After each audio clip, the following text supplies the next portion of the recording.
আল্লাহ তাআলা 12 থেকে 16তম আয়াত সূরাতুল মুমিনুনের এই আয়াত কটিতে তিনি লাইফ সাইকেল নিয়ে কথা বলেছেন।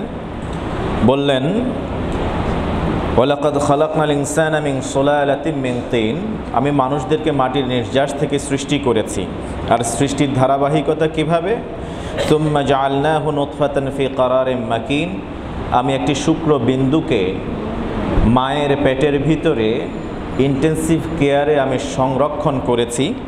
সুম্মা খালাকনা নুতফাতা আলাকাতান, এরপর সেই শুক্র বিন্দুকে আমি রক্তপিণ্ডে পরিণত করেছি। ফা খালাকনাল আলাকাতা মুদগা, এরপর সেই রক্তপিণ্ডকে আমি মাংস পেশিতে বা মাংসপিণ্ডে পরিণত করেছি। ফা খালাকনাল মুদগাতা ইযামান, এরপর সেই মাংসপিণ্ডকে আমি সেখান থেকে হাড় তৈরি করেছি মাংসপিণ্ড দিয়ে। ফাকাসাউনাল ইযামা লাহমা, আবার সেই হাড়কে আমি আল্লাহ সুবহানাহু ওয়া তাআলা গোশতের চামড়া দিয়ে আবরণ করেছি। সুম্মা আনশানাহু খালকান আখার, এরপরে আমি 10 মাস পরে গিয়ে মায়ের পেট থেকে নতুন এক সৃষ্টি আমি আল্লাহ সুবহানাহু ওয়া তাআলা মানুষ হিসেবে বের করেছি। ফাতাবারাকাল্লাহু আহসানুল খালিকিন, সৃষ্টিকর্তা হিসেবে আল্লাহ সুবহানাহু ওয়া তাআলা কতই না উত্তম। সুম্মা ইন্নাকুম বা'দা যালিকা লামাইয়িতুন, তোমাদের এই সৃষ্টির পরে তোমরা আবার মৃত্যুবরণ করবে। তোমাদের পৃথিবীতে জীবন দেওয়ার পরে ইন্নাকুম বা'দা যালিকা লামাইয়িতুন, এরপরে তোমরা অবশ্যই আবার মৃত্যুবরণ করবে। সুম্মা ইন্নাকুম ইয়াউমাল কিয়ামাতি তুবআসুন, এই মৃত্যুই তোমাদের জন্য শেষ নয়, বরং পরকালে আবার তোমাদেরকে জীবিত করা হবে এবং আল্লাহ সুবহানাহু ওয়া তাআলার দরবারে উত্থাপিত করা হবে। এই হলো মানুষের লাইফ সাইকেল নিয়ে আল্লাহ তাআলা কথা বললেন। প্রথমে মৃত, তারপরে জীবিত, আবার মৃত, আবার জীবন দান করবেন কে? আল্লাহ সুবহানাহু ওয়া তাআলা। ওয়ালাকাদ খালাকনা ফাওকাকুম সাবআ তারাইক, আমি আল্লাহ তাআলা তোমাদের মাথার উপরে 7 স্তর আসমান সৃষ্টি করেছি। ওয়ামা কুন্না আনিল খালকি গাফিলিন, সৃষ্টির বিষয়ে আমি আল্লাহ তাআলা উদাসীন নই। ওয়া আনসালনা মিনাস সামাই মাআন বিকাদারিন, আমি আল্লাহ তাআলা পরিমিত আকারে পরিমাণ মতো আসমান থেকে বৃষ্টি বর্ষণ করি। ফাআসকান্নাহু ফিল আরদি, এই সেই বৃষ্টিকে আমি আল্লাহ তাআলা জমিনে ধারণ করি, এটাকে সংরক্ষণ করে রাখি। ওয়া ইন্না আলা যাহাবিম বিহি লাকাদিরুন, এই পানিকে নিয়ে যাবার জন্য আমি আল্লাহ তাআলা সত্যিই ক্ষমাশীল। আসমান থেকে বৃষ্টি বর্ষণ করেন কে? আল্লাহ সুবহানাহু ওয়া তাআলা। জমিনে ধরে রাখেন কে? আল্লাহ। তিনি চাইলে সব পানিকে শুকিয়ে ফেলতে পারেন, নিয়ে যেতে পারেন, কিন্তু তিনি সেটা করেন না। ফাআনশা'না লাকুম বিহি জান্নাতিম মিন নাখিলিন ওয়া আ'নাব, কেন এই পানিকে তিনি বর্ষণ করেন, কেন সেগুলিকে ধরে রাখেন, কেন সেগুলিকে আল্লাহ তাআলা ছিনিয়ে নেন না? এবার তিনি বলছেন ফাআনশা'না লাকুম মিন বিহি জান্নাতিম মিন নাখিল, রহমতের যে বৃষ্টি আমি আল্লাহ তাআলা বর্ষণ করি, সেই বৃষ্টির পানি দিয়ে আমি আল্লাহ তাআলা তোমাদের জন্য খেজুরের বাগান তৈরি করি। ওয়া আ'নাবিন, আঙ্গুরের বাগান তৈরি করি।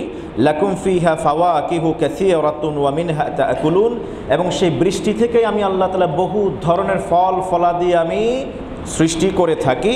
ওয়া মিনহা তা'কুলুন, সেই ফল ফলাদি তোমরা খেয়ে বাঁচো। আমি আল্লাহ তাআলা আসমান সৃষ্টি করেছি, তোমাদেরকে সৃষ্টি করার পরপরই আমি আল্লাহ সুবহানাহু ওয়া তাআলা বৃষ্টি বর্ষণ করি, সেটাকে জমিনে ধরে রাখি এবং সেখান থেকে গাছপালা, তরু লতা, ফল মূল, শাকসবজি আমি আল্লাহ সুবহানাহু ওয়া তাআলা সৃষ্টি করি। কেন? মিনহা তা'কুলুন, যাতে তোমরা সেখান থেকে খেয়ে জীবন নির্বাহ করতে পারো। ওয়া শাজারাতান তাখরুজু মিন তুরি সাইনা, সবসময় ফলমূল খেতে ভালো লাগবে না, এই জন্য আমি আল্লাহ সুবহানাহু ওয়া তাআলা সেই বৃষ্টি দিয়ে আরও কিছু কাজ করে থাকি। সেটা হলো শাজারাতান, একটা গাছ আমি আল্লাহ তাআলা সৃষ্টি করি, যে গাছটাকে বলা হয় কি বলা হয়? অলিভ অয়েলের গাছ। এটা কি বলে? জাইতুন। তাখরুজু ফি মিন তুরি সাইনা, এই গাছ জন্মে সিনা পর্বতের উপরে। তামবুতু বিদ্দুহুনি ওয়া সিবগিন লিল আকিলিন, এই গাছ থেকে 2টি উপকরণ আমি আল্লাহ তাআলা তোমাদেরকে দিয়ে থাকি। একটি হলো দুহুন, মানে তেল, সে জাইতুন থেকে তোমরা তেল আহার্য করে থাকো, সংগ্রহ করো। ওয়াসিবগিন, এবং মশলা, রেলিশ আমি আল্লাহ তোমাদের জন্য সেই গাছের ফল থেকে আমি করে থাকি, এটা তোমাদের জন্য খাবার উপকরণ হিসেবে আমি আল্লাহ তাআলা দিয়ে থাকি। শুধু তাই নয়, ওয়া ইন্না লাকুম ফিল আনআমি লাইবরাহ, আমি আল্লাহ তাআলা তোমাদের জন্য গবাদি পশুকে ক্যাটল এদেরকে আমি সৃষ্টি করেছি, সেখানে রয়েছে তোমাদের জন্য শিক্ষা বা শিক্ষার উপকরণ। নুসকিকুম মিম্মা ফি বুতুনিহা, আমরা আল্লাহ তাআলা সেই গাভীর পেট থেকে তোমাদেরকে পান করাই দুধ আকারে। ওয়ালাকুম ফিহা মানাফিউ কাসীরাতুন ওয়া মিনহা তাআকুলুন, এবং সেই পশুগুলোতে তোমাদের জন্য রয়েছে অনেক কল্যাণ উপকারী বিষয়, এবং সেগুলিকে মাঝে মাঝে তোমরা জবাই করে সেই প্রাণী থেকে তোমরা গোশত ভক্ষণ করে থাকো। ওয়া আলাইহা ওয়া আলাল ফুলকি তুহমালুন, পাশাপাশি আমি আল্লাহ তাআলা পশু সৃষ্টি করার পরে এই পশুর উপরে তোমরা আরোহণ করো, বহন করো, এগুলিকে আমি বহনের উপযুক্ত করে দিয়েছি। তার মানে হলো আল্লাহ সুবহানাহু ওয়া তাআলা যে বৃষ্টি বর্ষণ করেন সেখান থেকে তরুলতা হয়ে থাকে, সেখান থেকে সেই বাছুর, গাভী, অন্যান্য পশুগুলি খেয়ে থাকে। সেই পশুগুলি খায় আমাদের জন্যেই, কারণ এই পশুগুলি খায় একদিক থেকে, অন্য দিক থেকে গাভীগুলির পেটে দুধ উৎপাদিত হয়, সেখান থেকে আল্লাহ সুবহানাহু ওয়া তাআলা আমাদেরকে পান করান। এবং সেই গাভীগুলিকে কখনো আমরা জবাই করি, তার গোশত দিয়ে আমরা আমাদের জীবন নির্বাহ করি, আমরা খাওয়া দাওয়া করি। শুধু তাই নয়, এই গাভীগুলোর মধ্যে আরও অনেক উপকারের মধ্যে একটি উপকার হলো এই গাভীগুলোর উপরে আমরা মাঝে মাঝে আরোহণ করি। আরোহণের জন্য আল্লাহ সুবহানাহু ওয়া তাআলা পৃথিবীতে ভ্রমণের জন্য আমাদেরকে দিয়েছেন নৌকা। ওয়া আলাল ফুলকি তুহমালুন, নৌকা আমি আল্লাহ সৃষ্টি করেছি, সেই নৌকার উপরে তোমাদেরকে আমি আল্লাহ তাআলা বহন করি। এবার আল্লাহ সুবহানাহু ওয়া তাআলা নৌকার প্রসঙ্গ বলতে গিয়ে নূহ আলাইহিস সালাতু ওয়াস সালামের সেই নৌকা তৈরির ইতিহাস তিনি বললেন। ওয়ালাকাদ আরসালনা নূহান ইলা কওমিহি ফাকালা ইয়া কওমি ইউবুদুল্লাহা মা লাকুম মিন ইলাহিন গায়রুহু আফালা তাত্তাকুন। কেন নূহ আলাইহিস সালাতু ওয়াস সালাম নৌকা তৈরি করলেন, কেন প্লাবন হয়েছে, এই বিষয়ে আল্লাহ তাআলা কিছুটা ইঙ্গিত এখানে দিয়েছেন। মূসা আলাইহিস সালামকে তার কওমের কাছে পাঠানোর পর 950 বছর দাওয়াত দেওয়ার পর মূসা আলাইহিস সালাম প্রায়শই 950 বছর তার কওমকে বলেন, ইয়া কওমি ইউবুদুল্লাহ, হে আমার জাতি, এক আল্লাহর ইবাদত করো। মা লাকুম মিন ইলাহিন গায়রু, তিনি ছাড়া আর কোনো মাবুদ। আফালা তাত্তাকুন, তোমরা কি আল্লাহকে ভয় করবে না? তোমরা কি এই অন্য পূজা থেকে, কি বলে, মূর্তি পূজা থেকে তোমরা নিজেদেরকে বাঁচিয়ে রাখবে না? ফাকাল আল মালাউ, নেতারা বলল, আল্লাযীনা কাফারু, কাফেরদের সর্দার নেতারা বলল, মিন কওমিহি, তার জনপদের, মা হাদা ইল্লা বাশারুম মিথলুকুম, তোমরা কি জানো এই যে নূহ দাওয়াত দিচ্ছে, এক আল্লাহর ভয় দেখায়, এক আল্লাহ ছাড়া অন্য কোনো ইলাহা নাই, এইসব উদ্ভট নতুন নতুন কথাগুলি কেন বলে তোমরা কি জানো? বলে এই কারণে, সে তো আমাদের মতো মানুষ, এই ছাড়া তো সে আর কিছু না, তার কোনো যোগ্যতা নাই। নাউজুবিল্লাহ। ইউরিদু আন ইয়াতাফাদ্দালা আলাইকুম, সে চায় তোমাদের উপরে প্রভাব খাটাতে, তোমাদের নেতা হতে চায়, তোমাদের উপরে প্রভাব বিস্তার করতে চায়, মর্যাদাবান হতে চায়, বিধায় সেই রকম উদ্ভট কথা বলে। নতুন নতুন কথা বললে ভাইরাল হওয়া যায়। কথা বুঝেন নাই? ওই সময় কাফের মুশরিকের নেতারা দাবি করলো যে নূহ আলাইহিস সালাতু ওয়াস সালাম এইরকম নতুন উদ্ভট কথা বলতেছে কেন? ভাইরাল হওয়ার জন্য, তোমাদের উপরে শ্রেষ্ঠত্ব পাওয়ার জন্য, নেতা হওয়ার জন্য, এছাড়া আর কিছু না।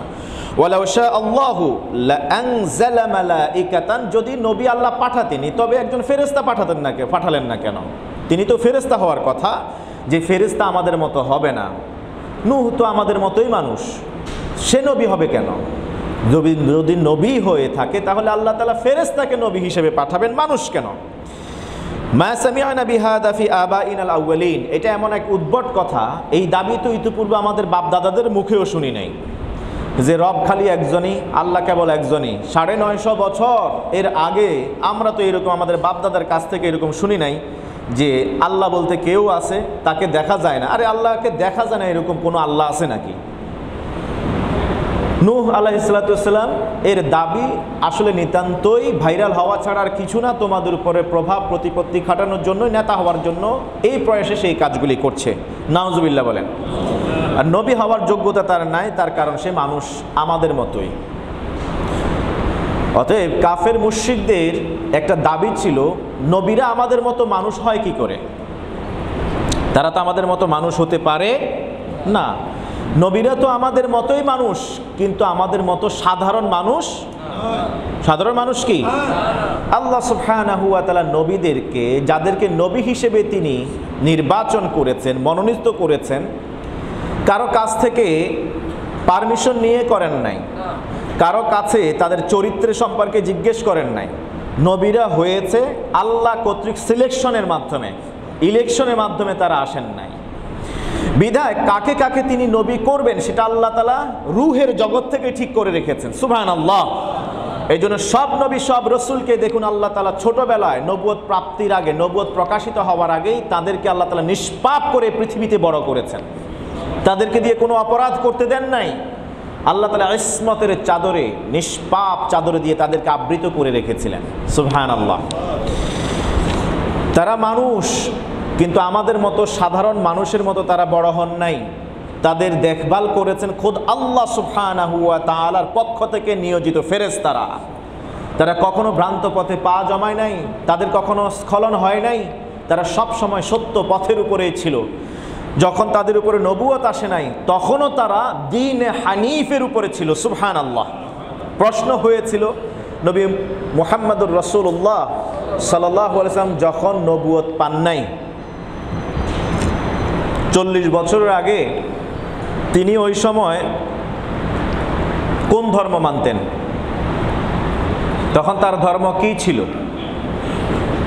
প্রশ্ন কিন্তু সুন্দর, খুব স্বাভাবিকভাবে যে আল্লাহ রসুল এই পৃথিবীতে নবুয়ত পেয়েছেন 40 বছর বয়সে। যখন তিনি নবুয়ত পান নাই 40 বছরের আগে তিনি অন্য কোন ধর্ম মানতেন, নাকি কোনো ধর্মই মানতেন না? যদি বলা হয় কোনো ধর্মই মানতেন না, নাউজুবিল্লাহ, এটাও তো ঠিক না। আবার যদি বলা হয় তাহলে অন্য কোনো ধর্ম মানতেন, তাহলে কোন নবীর অনুসারী ছিলেন তিনি? এটা আরেকটা কিন্তু জটিল প্রশ্ন। তো এই জন্য এই প্রশ্নের সমাধান সুন্দরভাবেই ইসলামিক স্কলার দিয়েছেন, কিন্তু এটাকে ইস্যু তৈরি করা হয়েছে। এটা আসলে কোনো ইস্যু না। নবীজি সাল্লাল্লাহু আলাইহি ওয়াসাল্লামের নবুয়ত পাওয়ার 40 দিন আগে তারই সাথে থাকতেন, একসাথে চলাফেরা করতেন, একজন ইন্তেকাল করেছেন। তিনিও অন্য কোনো ধর্ম অনুসরণ করতেন না বা কোনো নবীর অনুসারী তিনি ছিলেন না, তবে তিনি দ্বীনে হানিফ মানতেন। সুবহানাল্লাহ। দ্বীনে হানিফ মানতেন। এই জন্য তিনি কিয়ামতের ময়দানে একাই একটা উম্মত হয়ে তিনি উঠবেন। সুবহানাল্লাহ বলেন। তিনি কোনো নবীর অনুসারী হয়ে উঠবেন না, একাই একটা উম্মত হয়ে তিনি উঠবেন।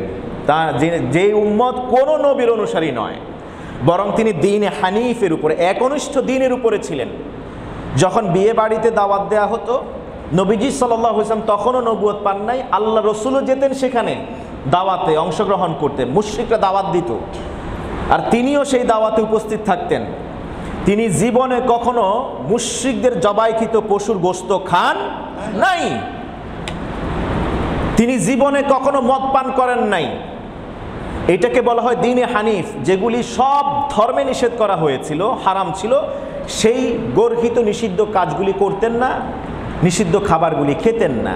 তো তিনি ইন্তেকালের পরে রাসূল করিম সাল্লাল্লাহু আলাইহি ওয়াসাল্লাম তার সন্তান তার কাছে এসে আল্লাহ রসুলের কাছে প্রশ্ন করলেন, ইয়া রাসূলুল্লাহ, আপনি তো আমার আব্বাকে ভালো করে চিনতেন, আপনার নবুয়তের 40 দিন আগে তিনি ইন্তেকাল করেছেন, তিনি যদি জীবিত থাকতেন আর আপনার নবুয়ত পর্যন্ত, প্রাপ্তি পর্যন্ত, তাহলে তিনি আপনার উপর ঈমান আনয়ন করতেন, জান্নাতে চলে যেতেন।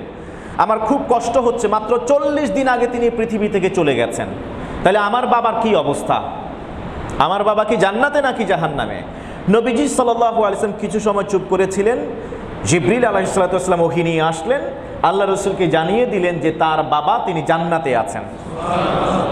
এবং তিনি বললেন, আবশির, শুভ সংবাদ গ্রহণ করো, তোমার বাবাকে আমি দেখেছি, বিয়ের অনুষ্ঠানে আমিও গিয়েছি, আমিও মুশরিকদের জবাইকৃত পশুর গোশত খাই নাই, তোমার বাবাও খায় নাই, বরং তোমার বাবা আওয়াজ উঁচিয়ে বলেছিল, এগুলিকে আল্লাহ সুবহানাহু ওয়া তাআলা সৃষ্টি করেছে, আল্লাহ সুবহানাহু ওয়া তাআলা লালন পালন করেছে, কিন্তু তোমরা যে আল্লাহ এগুলি লালন পালন করেছেন সেই আল্লাহর ইবাদত না করে তোমরা গায়রুল্লাহর ইবাদত করো, আর সেই পশুগুলোকে তোমরা আল্লাহর নামে উৎসর্গ না করে, কোরবানি না করে গায়রুল্লাহর নামে কোরবানি করে থাকো, বিধায় তোমাদের এই খাবার আমি খাবো না। তিনি সবজি টবজি আইটেম দিয়ে খেয়ে সেখান থেকে চলে আসতেন, কিন্তু কাফের মুশরিকদের জবাইকৃত পশুর গোশত তিনি খেতেন না।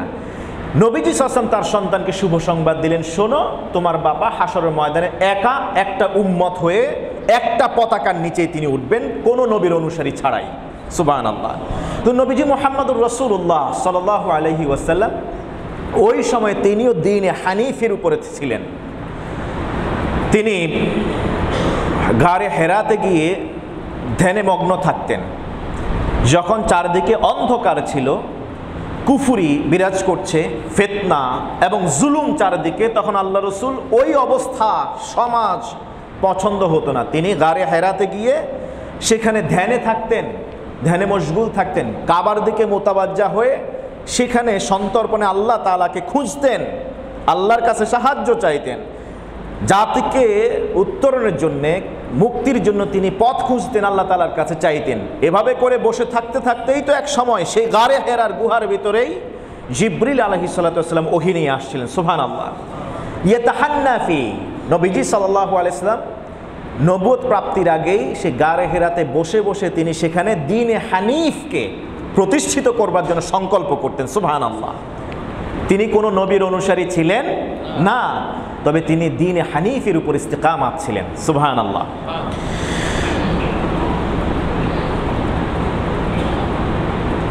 নূহ আলাইহিস সালাতু ওয়াস সালামকে যখন তারা অপবাদ দিতে শুরু করলো, মিথ্যাবাদী বলতে শুরু করলো এবং ক্ষমতার লোভে, ভাইরাল হওয়ার লোভে নাকি তিনি এই কাজ করছেন, এই প্রচারণা চালিয়ে যাচ্ছেন, এরকম মিথ্যা অপবাদ তিনি আর সহ্য করতে পারছিলেন না। এর মধ্যে 950 বছর কেটে গেছে, ধৈর্য ধারণ করেছেন। কত বছর? 950 বছর। আল্লাহু আকবার। 40 জন কিংবা অন্য এক রেওয়ায়েতে এসছে মাত্র 70 বা 80 জন তার উপর ঈমান আনয়ন করেছিলেন। কয়শো বছর দাওয়াত দেওয়ার পর? 950 বছর। তাকে এইভাবে কষ্ট দিয়েছে সবাই, মিথ্যাবাদী বলেছে, জাদুকর বলেছে, তাকে গণক বলেছে। এক পর্যায়ে সহ্য করতে না পেরে তিনি আল্লাহ তাআলার কাছে দোয়া করলেন এই মর্মে, রব্বি উনসুরনি বিমা কাযযাবুন, রব্বি উনসুরনি বিমা কাযযাবুন, আল্লাহ আপনি আমাকে সাহায্য করুন, এরা আমাকে মিথ্যাবাদী দাবি করছে, আমাকে তারা মিথ্যাবাদী বলছে, আপনি আমাকে সহযোগিতা করুন। সুবহানাল্লাহ। এরপরে হুদ আলাইহিস সালাতু ওয়াস সালামের গল্প আল্লাহ তাআলা তুলে ধরলেন। ওই গল্পেও হুদ আলাইহিস সালাতু ওয়াস সালামকে যখন তারা মিথ্যাবাদী দাবি করেছিল তার জাতিরা, তখনও তিনি সেম দোয়া করেছিলেন, রব্বিনসুরনি বিমা কাযযাবুন, আল্লাহ আমাকে সাহায্য করুন যেহেতু তারা আমাকে মিথ্যাবাদী বলছে। এরপরে আল্লাহ তাআলা নূহ আলাইহিস সালামের জাতিকে ধ্বংস করলেন। এই দোয়া করার পর আল্লাহ তাআলা হুদ আলাইহিস সালামের জাতিকেও ধ্বংস করে দিয়েছেন নবীকে অপবাদ দেওয়ার কারণে, এবং নবী আল্লাহ তাআলার কাছে সাহায্য চেয়েছিলেন এই জন্য। এই জন্য উলামায়ে কেরাম এই আয়াত এর ব্যাখ্যায় তারা বলেছেন, যদি আপনার কোনো শত্রু থেকে থাকে, আপনি সঠিক সত্য পথের উপরে আছেন, ভ্রান্তির উপরে নাই, কিন্তু কেউ যদি আপনাকে এরপরেও জুলুম করে, আপনাকে মিথ্যাবাদী প্রমাণিত করে, আপনাকে কষ্ট দেয়, অত্যাচার চালায়, আপনি শুধু আল্লাহর কাছে নবী নূহ আলাইহিস সালাতু ওয়াস সালামের মতো, হুদ আলাইহিস সালাতু ওয়াস সালামের মতো এইভাবে দোয়া করুন, রব্বিনসুরনি বিমা কাযযাবুন, আল্লাহ আমাকে সাহায্য করুন, এরা আমাকে মিথ্যাবাদী বলছে, এরা আমাকে মিথ্যা প্রতিপন্ন করছে, আপনি আমাকে সাহায্য করুন। ওলামায়ে কেরাম বলছেন আল্লাহ সুবহানাহু ওয়া তাআলা এই বান্দাকে ঠিক সেভাবেই সাহায্য করবেন যেভাবে সাহায্য করেছিলেন তার নবী নূহ এবং হুদ আলাইহিস সালাতু ওয়াস সালামকে, সেভাবেই তার শত্রুকে ধূলিসাৎ করে দিবেন, ধ্বংস করে দিবেন, যেভাবে নূহ আলাইহিস সালামের জাতিকে প্লাবন দিয়ে ধ্বংস করে দিয়েছিলেন, হুদ আলাইহিস সালামের জাতিকে তিনি ধ্বংস করে দিয়েছিলেন। বড় আফসোস হলো আমরা এখন আর কোরআন পড়ি না, কোরআন বোঝার চেষ্টা করি না। যদি আমরা কোরআন পড়তাম তাহলে কোরআনেই সব সমস্যার সমাধান আমরা পেয়ে যেতাম। এই সমাধানের জন্য আমাদের আর কারো কাছে যাওয়ার দরকার হতো না। মনে রাখবেন, দ্বীনের পথে চলতে গেলে বাধা বিপত্তি আসবে, মানুষ কটূক্তি করবে, নির্যাতন করবে, খুঁচিয়ে কথা বলবে, আপনার বিরুদ্ধে অপপ্রচার করবে, আপনাকে হেয় প্রতিপন্ন ছোট খাটো করবার জন্যে, আপনাকে লাঞ্ছিত অপমানিত করবার জন্য চেষ্টা করবে। বিচলিত হওয়া যাবে না। নূহ আলাইহিস সালাতু ওয়াস সালামের মতো চেষ্টা করে যেতে হবে। যখন সব কিছুর একটা লিমিট আছে, লিমিট যখন শেষ হয়ে আসবে তখন আপনি না চাইলেও আল্লাহ সুবহানাহু ওয়া তাআলা আপনার অন্তরে বা মুখ দিয়ে এমন দোয়া বের করে দিবেন যেটা আল্লাহর ইশারায় হয়ে থাকবে। এটাকে বলা হয় ইলহাম। নবী রাসূলরা পারতপক্ষে তাদের জাতিরা যত অন্যায় করেছে কখনো বদদুয়া তারা করেন না, কিন্তু এমন একটা সময় গিয়েছে যে সময়টা এসে আল্লাহ তাআলা তাদেরকে ওহী করেছেন এভাবে করে দোয়া করার জন্যে। আর সেই সিলসিলা কিয়ামত পর্যন্ত জারি থাকবে। সত্য পথের পথিক যারা, তারা সত্যের উপরে থাকলে তারাও, তাদের দায়িত্ব হলো বদদোয়া না করা। কিন্তু এমন একটা সময় আসবে, এখন আর মানুষের কাছে ওহী আসবে না, আসবে ইলহাম। আল্লাহ তাআলা অন্তরে এই দোয়া তিনি ঢেলে দিবেন, বান্দা সেই দোয়া করার সাথে সাথে আল্লাহ তাআলা তার প্রতিপক্ষকে আযাব দিয়ে পাকড়াও করবেন। দোয়াটা কি?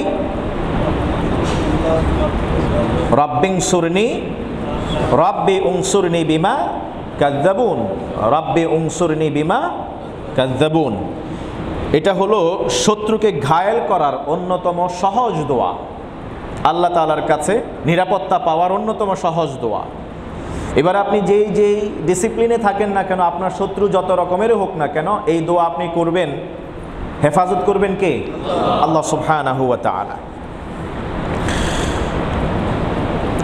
আল্লাহ তাআলা তাকে কিভাবে রক্ষা করলেন নবী নূহ আলাইহিস সালাতু ওয়াস সালামকে? তিনি বলেন ফাআউহাইনা ইলাইহি, এই দোয়া করার পরপরই দেখেন ওহী আসছে।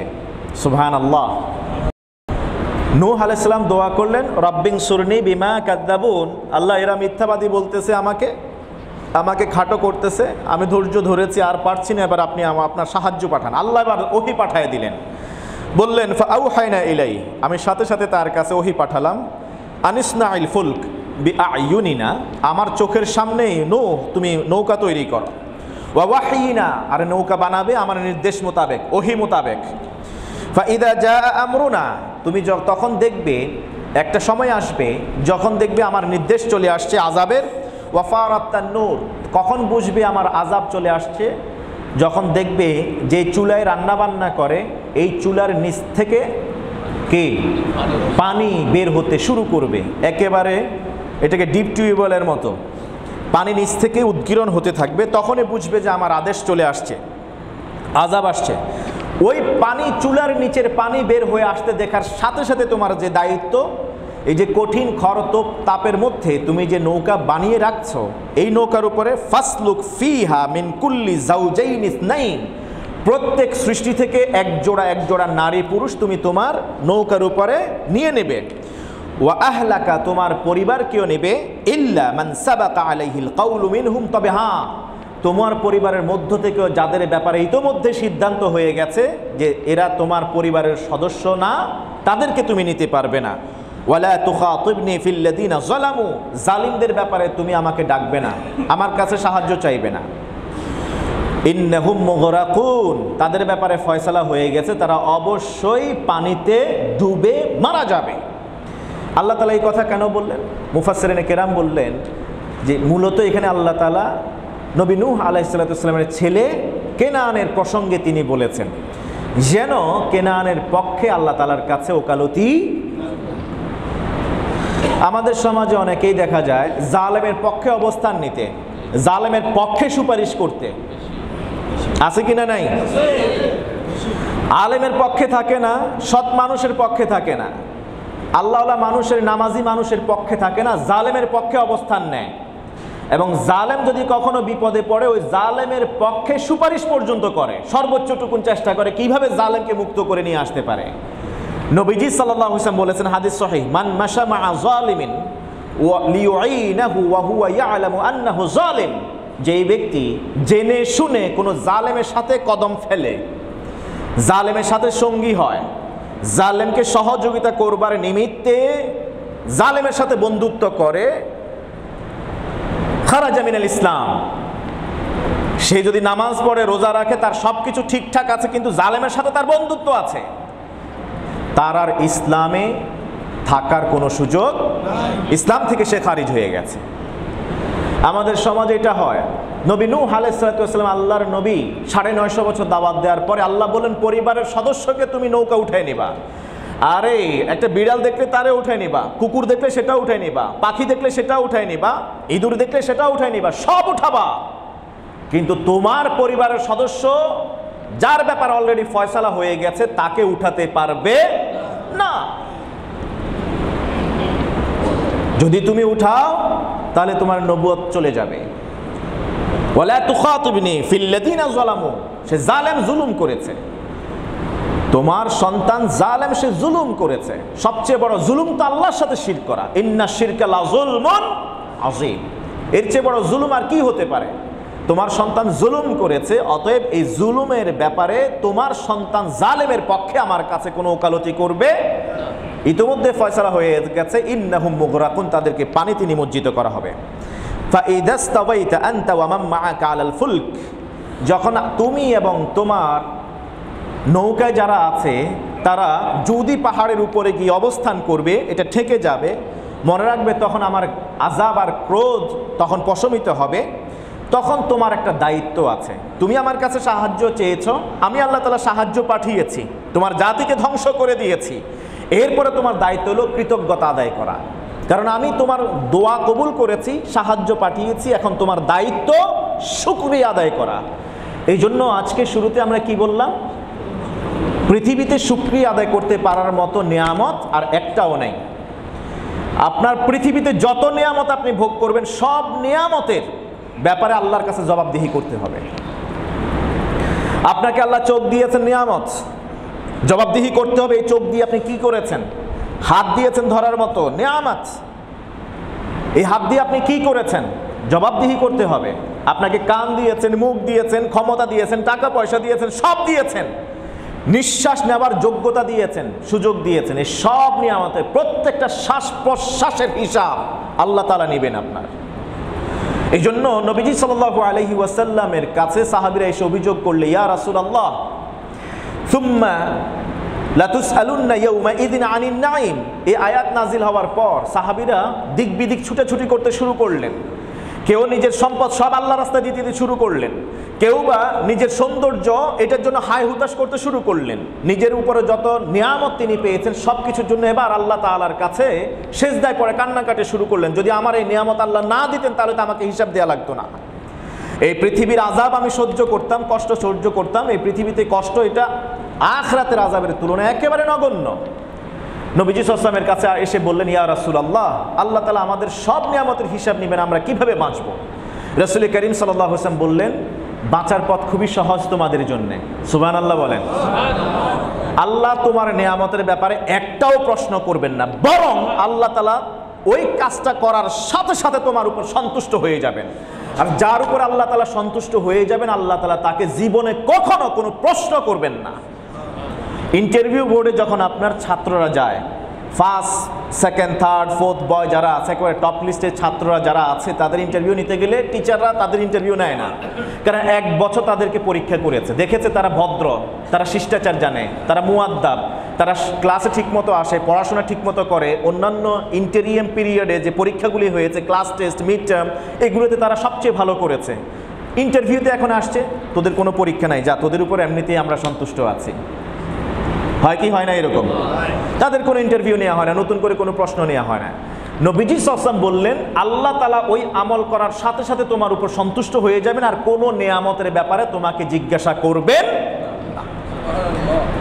শুধুমাত্র শুকরিয়া আদায় করা। আর শুকরিয়া আদায় করব কিভাবে ইয়া রাসূলুল্লাহ? নবীজি বললেন, শুধু বলবে নিয়ামত পাওয়ার পরে আলহামদুলিল্লাহ। এবার আসেন, আল্লাহ তাআলা বলছেন, ফাইদাস্তাওয়াইতা আনত, নূহ, তুমি দোয়া করেছো যেন আমি সাহায্য করি। হ্যাঁ, তুমি সাহায্য চেয়েছো, আমি আল্লাহ তাআলা সাহায্য পাঠিয়েছি। প্লাবন, আমি আমার সৈন্য প্লাবনকে পাঠিয়ে দিয়েছি, অতি পানিকে আমি পাঠিয়ে দিয়েছি আমার সৈন্য হিসেবে, শায়েস্তা করবে তোমার শত্রুদেরকে। ফাইদাস্তাওয়াইতা আনত, যখন তুমি জুদি পাহাড়ের উপরে ওইখানে গিয়ে অবস্থান নেবে, ওয়া মান মাআকা আলাল ফুলকি, এবং তোমার এই নৌকার উপরে যতজনকে তুমি নিয়েছো সবাইকে বলবে একটা কথা বলার জন্য, ফাকুলিল হামদু লিল্লাহ। কি বলবে? আলহামদুলিল্লাহ আল্লাযী নাজ্জানা মিনাল কওমিজ যালিমিন। এই অংশটা হলো জালেমদের থেকে, যেহেতু আল্লাহ তাআলা তাদেরকে হেফাজত করেছেন, এই জন্য আলহামদুলিল্লাহিল্লাযী নাজ্জানা মিনাল কওমিজ যালিমিন। ঠিক তেমনি ভাবে আপনি যদি দেখেন আপনার সাক্ষাৎ কোনো শত্রু আছে, সেই শত্রুর থাবা থেকে আল্লাহ তাআলা আপনাকে, ষড়যন্ত্র থেকে আল্লাহ তাআলা আপনাকে হেফাজত করেছেন, আপনি যখন এটা টের পাবেন তখনই সাথে সাথে পড়বেন আলহামদুলিল্লাহিল্লাযী নাজ্জানা মিনাল কওমিজ যালিমিন। এটা আল্লাহ তাআলা নবী নূহ এবং এরপরে দেখবেন নবী হুদ আলাইহিস সালামকে শিখিয়ে দিয়েছেন এই দোয়া, যে সাহায্য পাওয়ার পর জালেমের জুলুম থেকে রক্ষা পেলে আল্লাহর কাছে শুকরিয়া আদায় করতে হয়। কি বলে? আলহামদুলিল্লাহিল্লাযী নাজ্জানা। ওই আল্লাহর প্রশংসা, ধন্যবাদ জানাচ্ছি সেই আল্লাহকে, যে আল্লাহ আমাদেরকে পরিত্রাণ দিয়েছেন মিনাল কওমিজ জালিমিন, অত্যাচারী জাতিদের অত্যাচার থেকে তিনি আমাদেরকে হেফাজত করেছেন, পরিত্রাণ দিয়েছেন। তবে নূহ, এটা তো হলো শেষের কথা।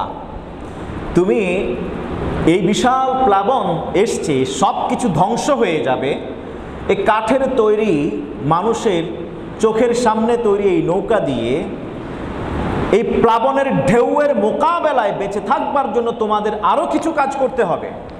সুবহানাল্লাহ বলেন। এই বিশাল প্লাবন, ঢেউয়ের পর ঢেউ, যেগুলি সব কিছুকে ওলট পালট করে দিচ্ছে। সমুদ্রে গেলে কি হয়? একটা নৌকা দেখবেন যে কি হয়, সাধারণ নদীতে গেলেই এই বুঝি ডুবে গেল, আবার ভাসিয়ে তোলেন কে? আওয়াজ দিয়ে বলেন কে? এই বুঝি ঢেউয়ের নিচে চলে গেল, এই বুঝি তরঙ্গের নিচে হারিয়ে গেল। ঢেউগুলি খুবই ছোট ছোট। কক্সেস বাজার সমুদ্র সৈকতে গেলেও আপনারা দেখবেন, কুয়াকাটাতে গেলেও দেখবেন যে এই যে মোটামুটি আকারের ছোট একটা ঢেউ আসলেই, তরঙ্গ আসলে এই যে ছোট ছোট জেলেরা নৌকা নিয়ে যায়, মনে হয় যেন ঢেউয়ের কি নিচেই পড়ে গেছে, এদেরকে দেখা যায় না কিছু সময়, কলিজায় খাপ করে উঠে। একটু পরে ভালোভাবে তাকায় দেখলে দেখা যায় এগুলোকে আবার ভাসিয়ে তুলেছেন একজন। আওয়াজ দিয়ে বলুন তিনি কে? আল্লাহ। মহাপ্লাবন যেটা হয়েছিল সেটা কি নদীর মতো? আল্লাহু আকবার। কল্পনার বাইরে, কল্পনাই করতে পারে না এত উপরে পর্যন্ত। যদি পাহাড়ে গিয়ে তো এসে থেমেছে চূড়ায়, তাহলে তার কত উপরে পানি উঠেছে। সুবহানাল্লাহ। তার সন্তান তো অহংকার করেছিল, বৃষ্টি আসলে আর কদ্দূরে আসবে, আসলে গাছের উপরে উঠবো অথবা পাহাড়ের উপরে আশ্রয় নেব। বৃষ্টি তো এত দূর পর্যন্ত আসবে না, বন্যা তো এত দূর পর্যন্ত হয় না। ইতোপূর্বে কোনো অভিজ্ঞতা, কোনো ইতিহাসে নাই বন্যা এত দূর পর্যন্ত উঠেছে। তাই তোমার নৌকার আমার দরকার নাই, আমাকে কেউ সাহায্য করতে পারবে না। হয়েছে কি শেষ পর্যন্ত? রক্ষা হয় নাই। আল্লাহ তাআলা নবী নূহ আলাইহিস সালামকে বলছেন, তুমি যে নৌকার উপর উঠবে, এটা তো ঢেউয়ের অতল গহ্বরে তরঙ্গের সাথে সাথে হারিয়ে যেতে পারে। তুমি আরেকটা দোয়া করবে যেন এটা হারিয়ে না যায়, ডুবে যেন না যায়, অক্ষত অবস্থায় যেন থাকো, এবং সুন্দরভাবে যেন তোমরা ওখান থেকে ল্যান্ড করতে পারো। এই জন্য দোয়া করবে কি? ওয়াকুর রাব্বি আনজিলনি মুনজালাম মুবারাকান ওয়া আনতা খায়রুল মুনজিলিন। সুবহানাল্লাহ বলেন। ওয়াকুর রাব্বি আনজিলনি মুনজালাম মুবারাকান ওয়া আনতা খায়রুল মুনজিলিন। এই জন্য বিমানে আরোহণ করলে এই দোয়া পড়বেন, গাড়িতে আরোহণ করলে এই দোয়া পড়বেন, সমুদ্রে গেলে আপনি যদি লঞ্চে, স্টিমারে, নৌকায় আরোহণ করেন এই দোয়া পড়বেন, কোনো ঘোড়ার উপর আরোহণ করলে এই দোয়া পড়বেন। ইভেন নবীজি সাল্লাল্লাহু আলাইহি ওয়াসাল্লাম বলেছেন, কোনো ব্যক্তি ঘর থেকে বের হওয়ার সময় যদি পড়ে বিসমিল্লাহি তাওয়াক্কালতু আলাল্লাহ লা হাওলা ওয়ালা কুওয়াতা ইল্লা বিল্লাহ, এই কথা বলে বের হয়, যে গন্তব্যে যাবে, সে গন্তব্যে যাওয়ার আগ পর্যন্ত আল্লাহ তাআলা ফেরেশতা দিয়ে তাকে হেফাজত করেন। সে সত্য পথচ্যুত হবে না, ভ্রান্ত পথে যাবে না, কোনো শত্রু তার শত্রু করতে পারবে না, শয়তান কুপ্ররোচনা দিতে পারবে না। কারণ এই লোকটা বিসমিল্লাহ আল্লাহর নামে বের হওয়ার কারণে ঘর থেকে কদম দেওয়ার সাথে সাথে আল্লাহ তাআলা ফেরেশতা তার দুই পাশে, রাস্তার দুই পাশে মোতায়েন করে দেন। সুবহানাল্লাহ। ঠিক যেমনিভাবে মক্কার কুরাইশরা যখন সিরিয়া সহ বিভিন্ন জায়গায় তারা ব্যবসায়িক উদ্দেশ্যে ঘর থেকে বের হতো, রওনা করত, ও যে ভূদস্যু, জলদস্যু এবং মরুদস্যু, এদের নির্যাতন থেকে বাঁচার জন্যে, এদের থেকে রক্ষা পাওয়ার জন্য তারা বের হওয়ার সময় তাদের গোত্র প্রধান এর কাছে যেত, যাওয়ার পরে তাদের হাত থেকে একটা লেখা লিখে নিত, অথবা তারা এমন একটা চিহ্ন দিয়ে দিত, ট্রেডমার্ক, যেটা তাদের গায়ে ধারণ করত অথবা হাতে রাখত।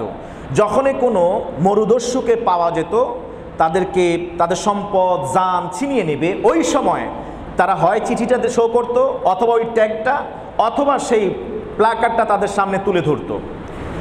ওইটা দেখার সাথে সাথেই আর মরুদস্যুরা তাদের উপর আক্রমণ করত না। অনুরূপভাবে যদি কোনো মানুষ ইমানদার ঘর থেকে বের হওয়ার সময় সব বাদশার উপরের বাদশাহ, সব স্রষ্টার উপরের স্রষ্টা তিনি কে? আল্লাহ সুবহানাহু ওয়া তাআলার নামে যখন ঘর থেকে বের হয়, আল্লাহ সুবহানাহু ওয়া তাআলার সাথে সাথে তাকে এমন একটা ট্রেডমার্কের ভিতরে নিয়ে আসেন, তখন দুষ্ট জিন বলেন, এরপরে শয়তান ইবলিস বলেন, যারাই তাকে পাবে তারাই তাদের গায়ে ওই যে প্রোটেকশনটা দেখতে পান, তাদের আশেপাশে আর আসে না। গন্তব্যে পৌঁছানো পর্যন্ত আল্লাহ তাআলা হেফাজত করবেন। গন্তব্যে গিয়ে আবার তো ফিরে আসতে হবে। এই জন্যে ওই গন্তব্যে নামার সাথে সাথে যদি পড়ে রব্বি আনজিলনি মুনজালাম মুবারাকান ওয়া আনতা খায়রুল মুনজিলিন, আল্লাহ আপনি আমাকে আনজিলনি মুনজালান মুবারাকান, আমাকে উত্তমভাবে অবতরণ করান, আপনি হলেন আনতা খায়রুল মুনজিলিন, অবতরণকারীদের মধ্যে শ্রেষ্ঠ অবতরণকারী, অতএব আপনি আমাকে সুন্দরভাবে ল্যান্ড করার সুযোগ দিন। এই দোয়া যখন করে আবার ঘরে ফিরে আসার আগ পর্যন্ত আল্লাহ তাআলা তাকে রহমতের ফেরেশতা দিয়ে পরিবেষ্টন করে রাখেন। ঠিক তেমনিভাবে মহাপ্লাবনের সময় আল্লাহ তাআলা নূহ আলাইহিস সালামকে বললেন, নূহ যতক্ষণ পর্যন্ত আমার এই আযাব চলতে থাকবে, প্লাবন চলতে থাকবে, বড় বড় তরঙ্গ আসতে থাকবে, ওই সময় তুমি এবং তোমার নৌকাতে যারা আছে সবাইকে এই দোয়া শিখাই দিবে, সবাই যেন পড়ে রব্বি আনজিলনি মুনজালাম মুবারাকান ওয়া আনতা খায়রুল মুনজিলিন। পারেননি এই দোয়া? ওই যে বললাম পড়ি না আমরা, রব্বি আনজিলনি মুনজালাম মুবারাকান ওয়া আনতা খায়রুল মুনজিলিন। এটা হলো সূরা আল মুমিনুনের 29তম আয়াত। মনে থাকবে? বাসায় গিয়ে খুঁজে বের করতে পারবেন তো ইনশাআল্লাহ। সূরা আল মুমিনুন কোরআনের 18তম পারায়, এই সূরাটা কততম পারায়? 18তম পারায়, কোরআনের 23তম সূরা। এই সূরার 29তম আয়াতে এই দোয়াটা আছে, রব্বি আনজিলনি মুনজালাম মুবারাকান ওয়া আনতা খায়রুল মুনজিলিন। আর শত্রুর দোয়া, শত্রুর বিপক্ষে যে দোয়া আপনি করবেন, নবী নূহ আলাইহিস সালাম করেছেন, এই দোয়াটা আছে আপনার 26তম আয়াতে, রব্বিং সুরনি বিমা কাদ্দাবুন। এগুলি বাসায় হোমওয়ার্কস, আগামী তাফসিরে যদি আমি থাকি ইনশাআল্লাহ তাআলা জিজ্ঞেস করব, মুখস্থ ধরবো। পারবেন তো ইনশাআল্লাহ? নিজের জন্যই ফ্রি প্রেসক্রিপশন দিয়ে দিলাম, এবার এটা মুখস্থ করে নিয়েন। করবেন তো? মুখস্থ করবেন তো ইনশাআল্লাহ? আল্লাহ তাআলা আমাদেরকে মুখস্থ শক্তি আরো বাড়ায় দিন। আল্লাহ তাআলা এভাবে তাদেরকে ধ্বংস করলেন। সুম্মা আনশা'না মিন বা'দিহিম কারনান আখারিন, আরেকটা জাতিকে আল্লাহ তাআলা পাঠালেন। ফাআরসালনা ফীহিম রাসূলান মিনহুম, তাদের কাছে আমি হুদ আলাইহিস সালামকে পাঠালাম। আনি আবুদুল্লাহ মা লাকুম মিন ইলাহিন গায়রু, হুদ আলাইহিস সালাম তাদের জাতিকে একই দাওয়াত দিলেন, আল্লাহ ছাড়া কোনো মাবুদ ইবাদত করবে কার? আল্লাহ। কষ্ট হইতেছে?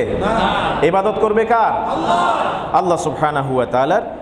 সেম আচরণ তারাও হুদ আলাইহিস সালামের সাথে করেছিল, বিধায় আল্লাহ সুবহানাহু ওয়া তাআলার কাছে নবী হুদ আলাইহিস সালাম তিনিও একই দোয়া করেছেন, রব্বিং সুরনি বিমা কাদ্দাবুন।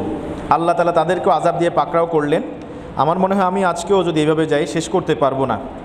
আমরা একটু স্কিপ করি, আপনারা এই গল্পগুলি পড়ে নেবেন কোরআন থেকে। 51তম আয়াতে আল্লাহ তাআলা রসুলদেরকে বলছেন, ইয়া আইয়ুহার রসুল, ও হে রসুলগণ, কুলু মিনাত তাইয়্যিবাত, তোমরা হালাল খাও, ওয়া আমালু সালিহা, সৎকর্ম সম্পাদন করো, ইন্নী বিমা তা'মালুনা আলিম, তোমরা যাই করো, যে আমলে করো আমি জানি। সুবহানাল্লাহ। আল্লাহ খালি নবী রাসূলরা যা করেন সেটা জানেন, আর আমরা যারা আছি তারা কি করে এটা আল্লাহ জানেন না?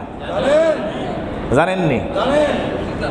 মূলত আপনি যাদেরকে দেখবেন যে সৎ পথে চলে, ভালো পথে চলে, তাদের ব্যাপারে বাবাদের একটু উদাসীনতা থাকে, যে দরকার নাই এর বেশি কনসেন্ট্রেট করে, যে ছেলেটা অন্য পথে চলে, ঠিকমতো লেখাপড়া করে না, যেটা ঠিকমতো পড়ে এটার ব্যাপারে বেশি একটা খবর রাখে না, এটা এমনিতেই ভালো, মাশাআল্লাহ।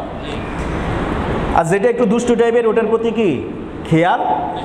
তা আল্লাহ বলছেন, ইয়া আইয়ুহার রসুল, ও হে রসুলেরা, কুলু মিনাত তাইয়্যিবাত, হালাল খাও, ওয়া আমালু সালিহা, নেক আমল করো, ইন্নী বিমা তা'মালুনা, নিঃসন্দেহে আমি আল্লাহ তাআলা তোমরা যা করো আলিম, অবগত থাকি, জানি। নবী রাসূলরা তাদের সাথে কি আমাদের তুলনা চলে? আল্লাহ তাদের ব্যাপারে বলছেন আমি খবর রাখি, আমি সব খবর রাখি, কোন কদম কিভাবে ফেলতেছো সব আমি খবর রাখি। আমাদের ব্যাপারে রাখেন না, নবী রাসূলদের ব্যাপারে যদি এরকম রাখেন, আমরা দুষ্টুদের ব্যাপারে কি করবেন আল্লাহ তাআলা? রাখেন কি রাখেন না? রাখেন। তাহলে খাবার হইতে হবে হালাল, আমল করতে হবে ভালো। আমরা হালাল খাবার খাই না, ভালো আমল করি। আল্লাহ আগে বলছেন কি? আমল করো। কি বলছেন? হালাল খাও। তারপরে বলছেন কি? নেক আমল করো। আমরা নেক আমল করি, হালাল খাই না, হারাম দিয়ে নেক আমল করি। বুঝাইতে পারি না? আমরা, আল্লাহ বলছেন রসুলদেরকে, তোমরা আগে কি খাও? হালাল খাও, এরপরে কি করো? নেক আমল করো। আগে হালাল, আগে নেক আমল করো, তারপরে হালাল খাও, এটা বলেন নাই। আগে হালাল খাও, তারপরে নেক আমল করো, তাইলে তো কবুল করবেন কে? আর আগে যদি তুমি নেক আমল করো, হারাম খেয়ে যদি নেক আমল করো, হবে নাকি? আমরা তো এখন হালাল তো খাইয়ে না, হালাল উপার্জনও করি না, হালাল পথেই চলি না। হালাল মানলে অনেক সময় নিজের স্বার্থে মানি। হালাল ট্যুরিজম অ্যান্ড হালাল ফুড, জানেন তো? রাশিয়ায় গত এই যে 13 থেকে 15 তারিখ নাকি 12 থেকে 15 এই মাসেই একটা হালাল এক্সপো হয়েছিল। হালাল এক্সপো পর্যন্ত হালাল মার্কেট এক্সপো, অর্থাৎ সেখানে হালাল ট্যুরিজম, হালাল খাদ্য। অমুসলিম দেশে হালাল ট্যুরিজম মানে কি? আপনি যেখানে ভ্রমণ করতে যাবেন সেখানে সব কিছু হবে হালাল ব্যবস্থাপনায়। কথা বোঝেন নাই? হালাল মানে হলো থাকার জায়গাটা হালাল হইবে, মানে ওইটা শরিয়া সাংঘর্ষিক হবে না, খাবারটা হালাল হইবে, আরাম কিছু থাকবে না। এটা হলো হালাল। কোথায় এই অনুষ্ঠানটা হয়েছে? মেলাটা হচ্ছে রাশিয়ায়। এই অমুসলিমরা পর্যন্ত বর্তমানে এই যে ইসলামের এই আধুনিক এই চিন্তা চেতনা ধারণ করেছে, তারা দেখছে যে না, এটা তো বর্তমানে এবং আগামী 1 দশক 2 দশকের মধ্যে সবচেয়ে বেশি লাভজনক ব্যবসা হবে হালাল ট্যুরিজম এবং হালাল ফুড। এই জন্য দেখেন বিশ্ব, আমি আজকে পত্রিকায় দেখেছিলাম, ওইটা বিষয়ে একটু স্টাডি করতে গিয়ে আমি দেখেছিলাম যে আপনার শতকরা 30% বেড়ে গেছে হালাল পর্যটনের প্রতি মানুষের ঝোঁক, 30% বেশি বেড়ে গেছে। আগামী 1 দশকের মধ্যে, 2016 সালের প্রতিবেদন, 1 দশকের মধ্যে সেটা অনেক গুণ বেড়ে যাবে। এবং আপনার সেখানে বলা হয় যে প্রায় ইনকাম হবে হালাল ট্যুরিজম থেকে $300 মিলিয়ন। তো আজকে যখন আমি আমার আলোচনার শুরুতেই এই তথ্যগুলি তুলে ধরলাম, প্রফেসর ডক্টর গিয়াসউদ্দিন তালুকদার তিনি নিজে বাংলাদেশ থেকে দাওয়াত পেয়েছিলেন মাত্র 3 জন, এর মধ্যে তিনি একজন ছিলেন। তিনি সেখানে যাওয়ার পরে উনি ওই কি বলা হয় এক্সিবিশন থেকে শুনে আসলেন, তাদের লেকচার থেকে, যে না, বর্তমানে এটা মিলিয়নের কোটায় নাই, এটা ট্রিলিয়নের কোটায় চলে গেছে হালাল খাবার। তো আমরা যারা হালাল বিজনেস করি, হালাল ফুডস নিয়ে কাজ করি, সেটাও আল্লাহর সন্তুষ্টির জন্য না, নিজের পকেট পুরানোর জন্য অনেক সময়। তো হালাল না রাখলে, যেমন ধরেন এই যে ফিলিস্তিন ইস্যুকে কেন্দ্র করে আমাদের দেশে সবচেয়ে বেশি চলতো কি? পানীয় কি? আরে ভাই, আমি পানীয় খাইলে শুধু কোক খাইতাম। আমি আমার কথা বলছি, স্প্রাইট, পেপসি। কারণ পেপসি তো কখনো খেতাম না এবং সামনে থাকলেও খেতাম না, প্রয়োজনে অপচয় করতাম। কারণ ছোটবেলায় শুনছি পেপসি এর এলাবোরেশনটা কি, এটা আদৌ সত্য কি মিথ্যা আমি জানি না। ওই সময় আমরা একেবারে ছোট্ট ক্লাস 2তে মনে হয়, আমার মনে আছে এখনো, যে আমার বাবা সম্ভবত না কে যেন কোনো এক টিচার ক্লাসে বসে বলেছিলেন পেপসির মানে কি জানো? একদিন আমাকে খেতে দেখে বলছিলেন। তা বললাম যে মানে কি? বলছে pay each penny for saving Israel. Pay each penny for saving Israel মানে হচ্ছে পেপসি, মানে প্রত্যেক পয়সা ইসরায়েলকে রক্ষা করার জন্য সেভ করো। তো এটা নাকি শুনলাম যে পেপসি বিক্রির অর্থ লভ্যাংশ যায় ইসরায়েলের কোম্পানি, এটা আমি শুনেছি। বিধায় ছোট্টবেলা থেকে পেপসি এড়িয়ে চলতাম। কিন্তু সবচেয়ে বেশি যেটা খাইতাম এরপরে কি? কোকাকোলা। ওইটা জানতাম না, এখন শুনছি এটা নাকি ইহুদি পণ্য। যেদিন থেকে ফিলিস্তিনের ব্যাপারে হয় এবং আন্তর্জাতিকভাবে ওলামায়ে কেরাম, ইসলামিক স্কলারগণ ডাক দিয়েছেন যে ইহুদি পণ্য বর্জন করতে হবে, সেদিন থেকে আমার ঘরে আর ইহুদি পণ্য আসে না, আলহামদুলিল্লাহ। ওই যে ম্যাগি নুডলস মনে হয় না ইসরায়েলের, আমার বাচ্চারা নুডলস, সকালবেলা নুডলস না হলে এরা ধরেন ওদের সকাল কাটে না। আর এরা এই ম্যাগি নুডলস খেতে খেতে এমন হয়েছে অন্য নুডলস ওরা খায়ও না। ওই দিন থেকে আর ম্যাগি নুডলস আমার ঘরে বন্ধ। বাচ্চারা বেশ কয়েকদিন, ওদেরকে তার বুঝাইতেও পারি না যে এটা খাওয়া জায়েজ নেই। এই সে ওর মাঝে মধ্যে বলি যে এইভাবে এইভাবে আস্তে আস্তে করে দেশীয় পণ্যের দিকে আমরা ডাইভার্ট করেছি। আলহামদুলিল্লাহ এখন আস্তে আস্তে করে খাওয়া শিখে গেছে। ওই দিন থেকে বন্ধ নুডলস। এবং কোক, এটা ইসরায়েলি পণ্য, এই জন্য কোকও আমার ঘরে এখন আর আসে না। আমি নিলে একসাথে বাড়িতে যাওয়ার সময় 6টা 2 লিটারই বোতল যেগুলো ছিল 6-7টা কিনে নিতাম। কোরবানির সময় তো কথাই নাই, সব বন্ধ।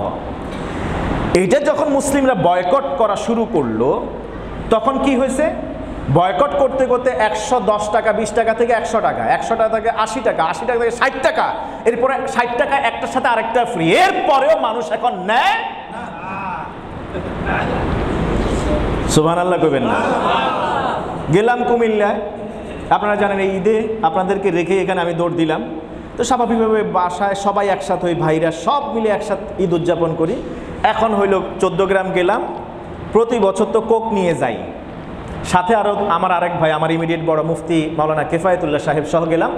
যাওয়ার পরে এখন বিভিন্ন দোকানে খুঁজি আমাদের দেশীয় পণ্য, কি Mojo Mojo Mojo Mojo Mojo, তাই না? আমি কোম্পানির কথা বলতেছি না, কোম্পানি কারা, মোজো। ওইখানে আমরা দেখেছি একবার 10 লক্ষ টাকা চেকও তারা সেখানে দিয়েছে। প্রত্যেকটা বিক্রির পেছনে আবার 1 টাকা করে ফিলিস্তিনের মানুষকে সহযোগিতা করে। ভালো কথা। মোজো কিনতে গেলাম, কোনো দোকানে পাই না, কোনো দোকানে। রহস্য কি? সব দোকানে কোক আছে। আমার তো মেজাজ গেছে খারাপ হইয়া, বকাবকিও করা শুরু করছে। চিনি তো, বকাবকিও শুরু করছে, তোমরা জানো না কোক রাখা নিষিদ্ধ, খাওয়া জায়েজ নাই, আলেমে ফতোয়া দিয়েছে, এরপরে তোমরা কোক রাখছো, মোজো রাখো নাই। শেষে বলে, হুজুর এগুলা তো বহুত আগে আনছিলাম, ডেটও এক্সপায়ার করছে, দেখেন ডেটও এক্সপায়ার করছে, এখন এগুলো আর বেচা হয় না। ওই মোজো আনলে মগর রাখতেই পারি না। আর এটা চাহিদা এত বেশি বেড়ে গেছে, আনার আগেই অর্ডার থাকে ওইটা বিক্রি হয়ে যায়। কিন্তু এখানেই তো শেষ না। এই মোজোর দাম ছিল একসময় 80 টাকা, এরপর 100 টাকা, এখন বাড়াইছে নাকি আরো? এখন 100 টাকা, 1 টাকার বিনিময়ে আরো 20 টাকা বাড়াই দিস। খেয়াল করছেন আরেক বিজনেস? তোমার কথা কয় না। আমি কই টাকা বেশি নিলেও তারপরেও খান এটা, কারণ এখান থেকে 1 টাকা কিছু অংশ হইলেও তো যায় কোথায়? ফিলিস্তিনের মানুষের কাছে। তা আমরা যেটা বলছিলাম যে আমরা হালাল বিজনেস যদিও করে কখনো কখনো করে থাকি নিজেদের স্বার্থে, ব্যবসার কথা চিন্তা করে, কিন্তু আল্লাহর সিদ্ধান্ত অনুযায়ী আমরা করি না। আল্লাহ বললেন আগে কি খাইতে হবে, এরপরে নেকামল করো। আমি ইনকাম করিতেছি আগে হাজার হাজার কোটি টাকা, আগে হারাম পথে উপার্জন করতেছি, এরপরে মাগার। হুজুর তো মসজিদে বলছেই, মান হাজ্জা লিল্লাহি ফালাম ইয়ারফুস ওয়ালাম ইয়াফসুক রাজাআ কায়াউমিন ওয়ালাদাতহু উম্মুহু। এতদিন পর্যন্ত যা কামাইছি, হজে যাবো, 10 লাখ টাকা খরচ করে আসবো, প্রয়োজনে হিলটন হোটেলে থাকো, একেবারে ওখান থেকে কাবা ঘরের দিকে তাকায় থাকবো সারাদিন, আসমু তো একদম পুত পবিত্র হয়ে। হবে না? হবে তো নাই, বরং এটা আরো গুনাহ হবে। যদি কেউ হারাম টাকা সওয়াবের নিয়তে দেয় তাহলে এটা কি সওয়াব হইব? উল্টা আরো গুনাহ হবে। আল্লাহ আমাদেরকে বুঝার তৌফিক দান করুন। আগে হালাল, তারপরে ইবাদত, নচেত কোনো ইবাদত আল্লাহ কবুল করবেন। মাথায় রাখতে হবে, ইবাদত কবুল হওয়ার ফার্স্ট এন্ড ফরমোস্ট শর্ত কয়েকটার মধ্যে একবার প্রথম শর্ত হলো হালাল উপার্জন, হালাল খাবার। আল্লাহ বুঝে আমল করার তৌফিক দান করুন। আচ্ছা, আমরা স্কিপ করি।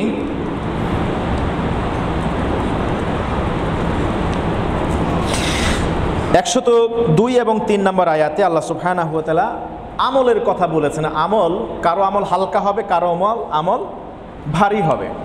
আল্লাহ বলছেন ওয়ামান ফামান সাকুলাত মাওয়াজিনুহু ফাউলাইকাল মুফলিহুন।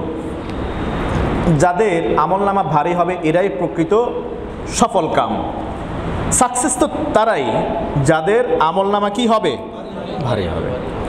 পৃথিবীর এই দুনিয়ার বিচারে আপনি হয়তোবা টাকা বেশি, যার যত বেশি সে হয়তোবা তত বেশি সফল, এরকম আমরা মনে থাকি, বিচার করে থাকি আর কি। আসলে কি আল্লাহর বিচারে কি এইটা সফলতার চাবিকাঠি? একেবারে রিক্সাওয়ালা, কুলি মজুরওয়ালা, আমার ঘরে যে মানুষটা কাজ করে, আমার ড্রাইভার যে, তার আমল যদি আমার চেয়ে ভারী হয়, সেই প্রকৃত সফল। ঠিক কিনা বলেন? ওয়ামান খাফফাত মাওয়াজিনুহু, যার আমল হালকা হবে, ফাউলাইকাল্লাযিনা খাসিরু আনফুসাহুম, এরা তো তারা যারা নিজেদেরকেই ধ্বংস করে ফেলেছে। ফি জাহান্নামা খালিদুন, থাকবে কোথায়? জাহান্নামে। সাময়িকের জন্য না আজীবন? আজীবন। দেখেন, একে তো জাহান্নামে যাইতে হবে, আর বের হওয়ার কোনো সুযোগ নাই।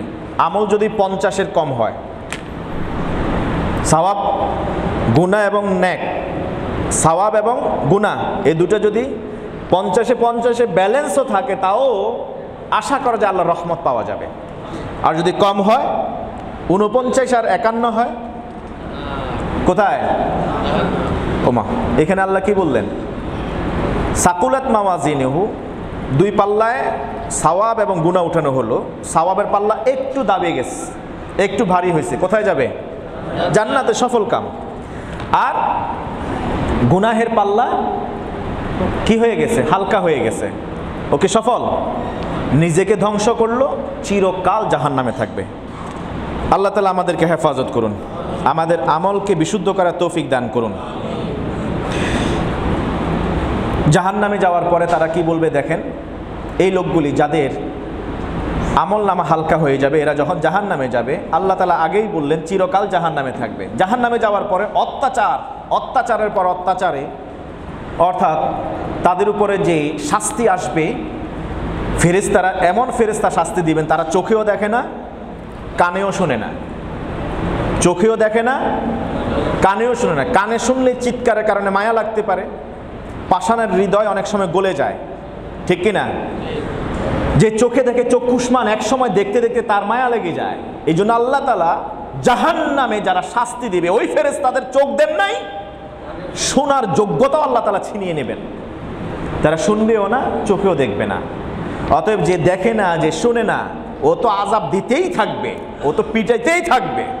শাস্তি পেতে পেতে এক সময় তারা বলবে, রব্বানা গালাবাত আলাইনা শিকওয়াতুনা ওয়া কুন্না কওমান দাল্লিন, ও আমাদের রব, কুন্না গালাবাত আলাইনা শিকওয়াতুনা, আল্লাহ দুর্ভাগ্য আমাদের উপরে বিজয় লাভ করেছে, দুর্ভাগ্য আমাদের উপরে চেপে বসেছে।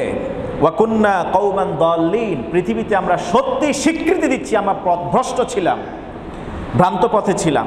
রব্বানা, ও আমাদের প্রতিপালক, স্বীকৃতি দিয়েছি। তুমি তো বলেছো কোরআনে, অপরাধ করার পরে যারা অপরাধকে অ্যাকনলেজ করবে, অন্যায় করার পরে অন্যায়কে অন্যায় বলে স্বীকৃতি দিবে, তওবা করবে, অনুতপ্ত হবে, অনুশোচনা করবে, তুমি তাদেরকে ক্ষমা করে দাও।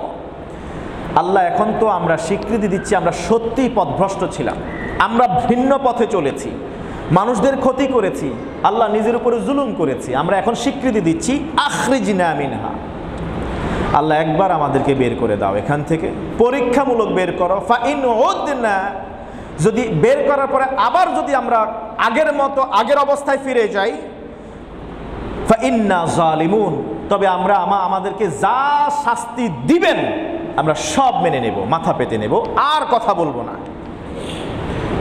এই আপিলের কোনো মূল্য আছে? এবার আল্লাহ বলবেন, ক্বালা ইখসাউ ফিহা ওয়ালা তুকাল্লিমুন। ইখসাউ ফিহা, ফিস ফিস করে যদিও জাহান্নামের অতল গহ্বর থেকে আওয়াজ করে, শুনে কে? আল্লাহ। আওয়াজ দিয়ে বলেন, কে শুনেন? আল্লাহ। আর ফিরাউনের মতো এরকম বাদশাহ পৃথিবীর বিচারে সে যখন সমুদ্রে হাবুডুবু খাচ্ছিল, তখন আল্লাহ তাআলার কাছে সে অপরাধ স্বীকার করেছিল এবং ওই সময় বললেন, আল আন আমানত, আমি এখন ঈমান আনছি, কামা আমানা বানু ইসরাঈল, বনু ইসরাইলের ঈমানদাররা যেভাবে ঈমান আসছে সেই ঈমান এখন আমি আনছি। আমি সেই রবের উপর ঈমান আনছি যেই রবের উপর মূসা এবং হারুন ঈমান আনছে। শুধু এই কথা শুনতে দেরি, জিবরিল আলাইহিস সালাম আল্লাহ রাসূলের কাছে এই ঘটনা বর্ণনা করতে দেরি করেন নাই। তিনি বললেন, ইয়া রাসূলুল্লাহ, আল্লাহ যখন শুনলেন ওই হাবুডুবু খেতে যাওয়া ফেরাউনের এই আর্তনাদ, আল্লাহ আমি এখন বনি ইসরায়েলের ঈমান আনছি, আমি এখন সেই আল্লাহ তোমার উপরে ঈমান আনছি যার উপরে নবী মূসা এবং হারুন ঈমান আনছে, আর কারো উপর আমি ঈমান আনি নাই। এই সময় আরশে আজিমের মালিক, রহমতের আধার আল্লাহ সুবহানাহু ওয়া তাআলা দয়ার উদ্রেক হলো।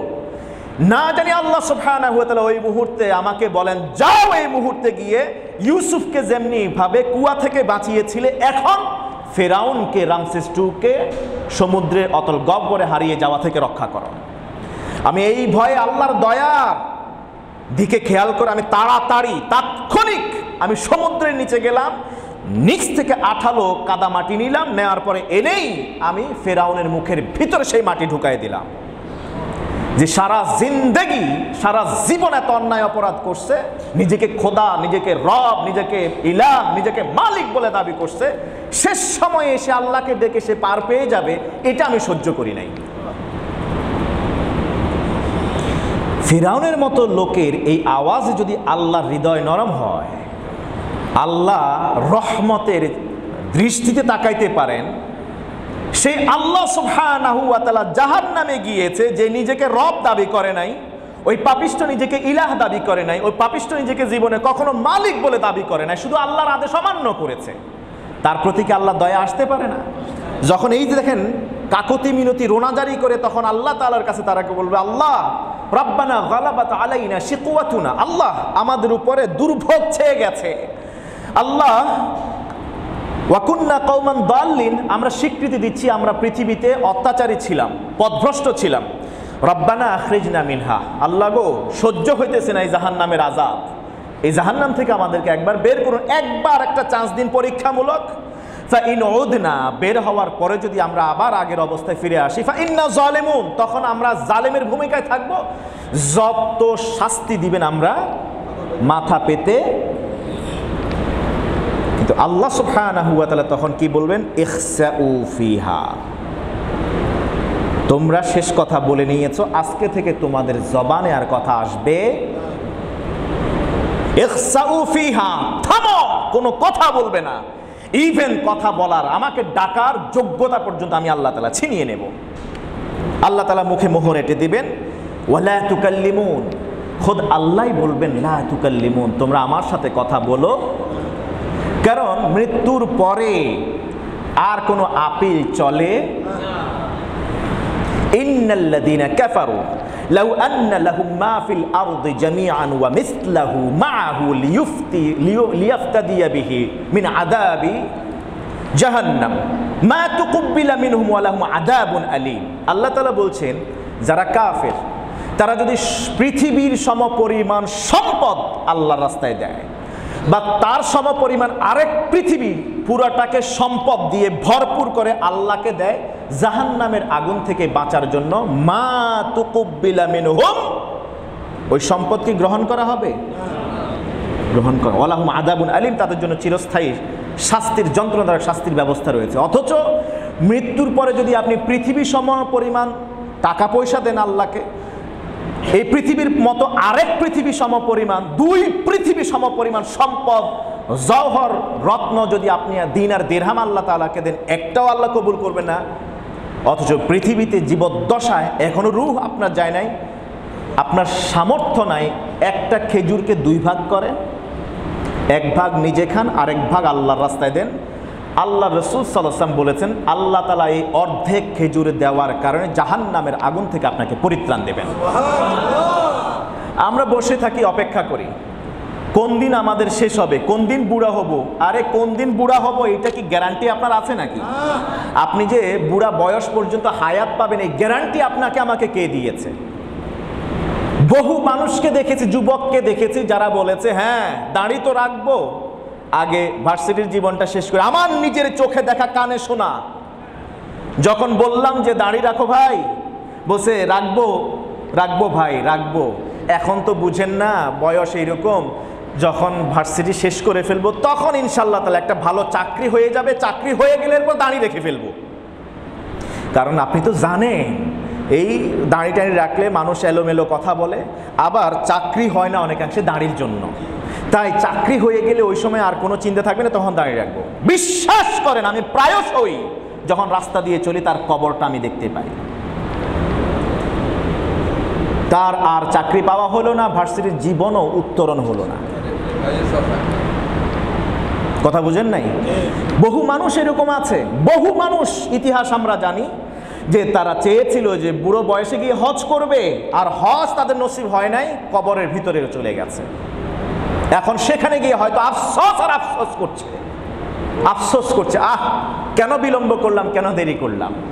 এই জন্য ভাই, পরকালে দুই পৃথিবী সমান সম্পদ দিয়ে পরিত্রাণ পাওয়ার আগে এই পৃথিবীতে অন্তত 1 টাকা অথবা 50 পয়সা অথবা একটা খেজুর মুখের থেকে নিয়ে আপনি অন্যকে দান করেন, আল্লাহ তাআলা আপনাকে জাহান্নাম থেকে মুক্ত করে দেবেন। আল্লাহ তাআলা আমাদের বুঝে আমল করার তৌফিক দান করুন। আজকে এখানে শেষ করি। সুবহানাকাল্লাহুম্মা বিহামদিকা আশহাদু আল্লা ইলাহা ইল্লা আনতা আস্তাগফিরুকা ওয়া আতুবু ইলাইক। আমরা সূরা নূর নিয়ে কথা বলবো। সূরা নূর এমন একটা সূরা, আগামী তাফসিরে ইনশাল্লাহ বলবো। যদিও 18 আমাদের নিয়ম ছিল কি এক তাফসিরে 1 পারা। 18তম পারায় সূরা মুমিনুন, এইটা তো বুঝিনি আমাদের নামে সূরা মুমিনুন। সূরা নূর, সাহাবীরা সূরা নূর আমাদের নারী সমাজদেরকে, স্বামীদেরকে, অর্থাৎ পুরুষ যারা বিয়ে করেছে তাদেরকে মুখস্থ করাইতেন। মুখস্থ পারিবারিকভাবে সূরা নূর প্রতিদিন তারা একটা করে আয়াত তেলাওয়াত করতেন। সাহাবীদের আমল বলছি, সূরা নূর একটা আয়াত পড়তেন পরিবারের সদস্যদেরকে নিয়ে, এটার উপর আলোচনা করে এরপরে ঘুমাতে যেতেন। সূরা নূরটা এত গুরুত্বপূর্ণ, আপনার পারিবারিক জীবন, সামাজিক জীবন, আপনার পরকাল নিশ্চিত করার জন্য সূরা নূরের বিকল্প নাই। এই জন্য আমরা ইনশাআল্লাহ তাআলা আগামী তাফসিরে যদি আল্লাহ আমাদেরকে বাঁচিয়ে রাখেন, সূরা নূর নিয়ে কথা বলার চেষ্টা করব। আমরা শুধু আল্লাহর কাছে দোয়া করি আল্লাহ তাআলা যেন আমাদের ততক্ষণ পর্যন্ত হায়াতে বারাকা দেন। আর যদি এর মধ্যে আল্লাহ তাআলা আমাদেরকে নিয়ে যান, যেন তিনি ঈমানের সাথে নিয়ে যান। আমাদের নিয়তের কারণে তো আল্লাহ তাআলা অলরেডি একটা সওয়াব দিয়ে দিয়েছেন। নিয়ত করেছেন তো? আগামী তাফসিরে থাকবেন তো ইনশাআল্লাহ? আল্লাহ তাআলা থাকার তৌফিক দান করুন। সুবহানাকাল্লাহুম্মা বিহামদিকা আশহাদু আল্লা ইলাহা ইল্লা আনতা আস্তাগফিরুকা ওয়া আতুবু ইলাইক।